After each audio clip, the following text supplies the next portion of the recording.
Alright, so this is a continuation of day 33. We're making a tree diagram. So this tree diagram we had started making, and we're going to finish it up. So we had two types of employees, drug users and non-drug users, and everybody was given a test. So if you were a drug user, you either tested positive, and 95% of actual drug users tested positive, or you tested negative, and 5% tested negative. And same thing for non-drug users. So non-drug users, there were 95% of the people in the company who were not drug users, and 5% of those tested positive and 95% tested negative. So now we need to finish our tree diagram. Our tree diagram is not done. So if we follow the branches, this would be the probability of being a drug user and testing positive. So that would be 0.05 times 0.95. which is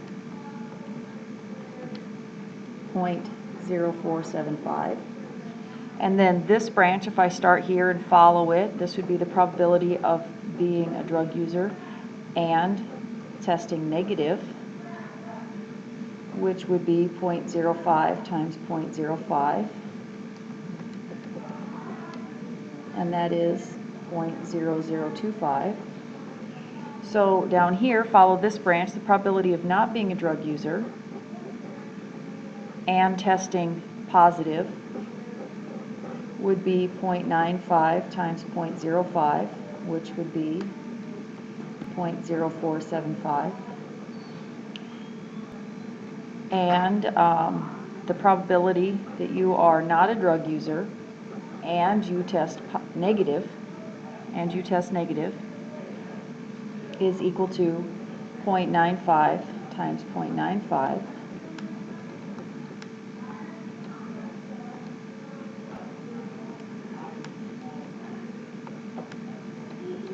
which is 0.9025. So that's a high probability. That's a very high probability, which it should be, because most of the people are not drug users and they should test negative. All right, so we've got all these probabilities, and now we're going to answer some questions. So the questions we want to answer over these are on the next page. So I want to, you'll have to remember my tree diagram.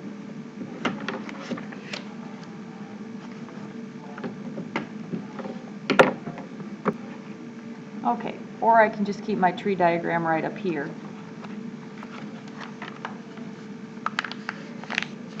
Let's see how this works. Okay, so now I want to find what is the probability that a person uses drugs, so the person is a drug user, and tests positive. Well, if you look up here, we've got a lot of and probabilities here, so that's already done for us. That's 0.0475. All right, what is the probability that a person tests positive? Well, a person testing positive, there are two different positives. Testing positive, you can test positive. What's the probability that you are a drug user and test positive? Or you could be a non-drug user and test positive.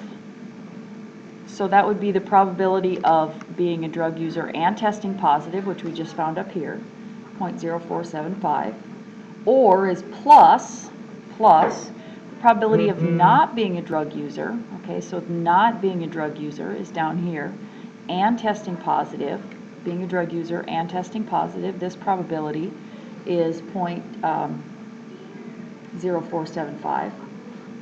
So when you add those two together, you get 0.095. That's just the probability that you test positive. So if we think of these in percents, okay, so the probability that a person uses drugs and tests positive is 4.75%. The probability that any given person in the company tests positive is 9.5%. So about 10% of people that are in their company will test positive. Half of them will actually be drug users and half of them won't. Notice how these are the same. That's how I can say half and half. All right, so now we want to find the probability that the person uses drugs, or the probability that they test positive. So that's a plus. We need to add these two probabilities together. So the probability that a person uses drugs is strictly from the beginning information. That's 5%. Plus the probability that they test positive, we found that out up here, so 0.095. So we add those two together, and we should get 0.145. So 14.5% of the time a person either uses drugs or tests positive. All right, so now we're down here. It says if a person tests positive, we actually have everything we need from the tree diagram now. So if a person tests positive, what is the probability that they use drugs? So this is a conditional probability. Conditional. Why is it conditional? Because I already know that they test positive. There's my given. So the probability of what, given that they test positive? Well, what's the probability that they use drugs? So that would be the probability that they use drugs and test positive divided by the probability that they just test positive. That's according to the formula. It's always the probability of both divided by the probability of the given. So the probability that they do drugs and test positive we found in part C up here, and that's 0.0475.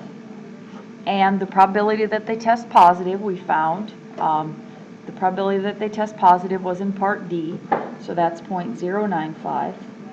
So the probability that they do drugs, given that they tested positive,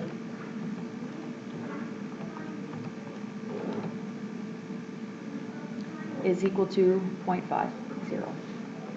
So in other words, 50% of the time they will recognize when they test positive they'll be a drug user. Half of the people who test positive are drug users, half are not. So that's kind of a bad test, don't you think? They only identify half the users and the other half are actually non-users. So note the false positive rate of a test, in other words, people who tested positive but don't do drugs. And the false negative rate is the probability that they test negative given that they do drugs, okay? Because there was half the people who did drugs actually got away with it because they tested negative. So note, the false positive rate of a test is, well, I already said that, so which of these errors is worse? So which of these is worse? A false positive or a false negative? False positive or false negative? Now, I guess it depends on who's asking, huh? The false negative is good for the people who use drugs because they just got out of probably getting fired. But the false positive is a person who doesn't use drugs is getting accused of using drugs. So here it's like you're accuse an innocent person. And here a guilty goes free. Okay, a person who uses drugs who should be fired or whatever consequence they have, they go free. Doesn't detect that they use drugs, but half of the people who tested positive were innocent people. So I would say that the false positive is worse. Okay, false positive is worse, okay, for the company and for the employee. I mean, and I guess it depends. For the employees, maybe the false negative is good because, the employees, hey, they get to keep their job. But for the company, it's the false positive that's the bad deal. And I guess for the employees too. Okay, how can we change these probabilities? Well, we have to increase the effectiveness. Like instead of a 95% testing positive, we might need 98% testing positive. So we might need a better test. But other things usually fall by the wayside then. We'll actually talk about that later on in the year too, how we find that. So your homework is homework number 29, and you've got some reading to do. You've got a simulation to do, and 10 trials, and then you've got some conditional probability problems to work out. And you have a worksheet review, chapter 14. All right.